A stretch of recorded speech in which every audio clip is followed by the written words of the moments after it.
ഭൗതികമായ ദുരാഗ്രഹങ്ങളെ ഇല്ലായ്മ ചെയ്ത് മനസ്സിനെ ഈശ്വരനിലേക്ക് ചേർക്കുക എന്നതാണ് ദേവീപൂജയുടെ പ്രധാന ലക്ഷ്യം. നവരാത്രി 3 പ്രധാന ഭാഗങ്ങളായിട്ടാണ് ആഘോഷിക്കപ്പെടുന്നത്.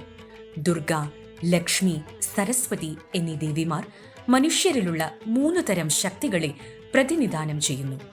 ദുർഗാദേവി ക്രിയാശക്തിയായും, ലക്ഷ്മി ദേവി ഇച്ഛാശക്തിയായും, സരസ്വതി ദേവി ജ്ഞാനശക്തിയായും നമ്മിൽ കുടികൊള്ളുന്നു. ഈ ശക്തികൾ യഥാക്രമം നമ്മുടെ ശരീരത്തെയും മനസ്സിനെയും ആത്മാവിനെയും സൂചിപ്പിക്കുന്നു. ഈ 3 ശക്തികളുടെയും പരസ്പര പൂരകമായ പ്രവർത്തന ഫലമായിട്ടാണ് നമുക്ക് പ്രവർത്തിക്കാൻ കഴിയുന്നത്. ക്രിയാശക്തി ശരീരത്തിൽ നിന്നും വരുന്നു, എന്നാൽ അതിനെ ഉദ്ദീപിപ്പിക്കുന്നത് ഇച്ഛാശക്തിയാണ്. അതുപോലെ ഇച്ഛാശക്തി ജ്ഞാനശക്തിയാൽ പ്രചോദിപ്പിക്കപ്പെട്ട് ഊർജം പ്രസരിപ്പിക്കുന്നു.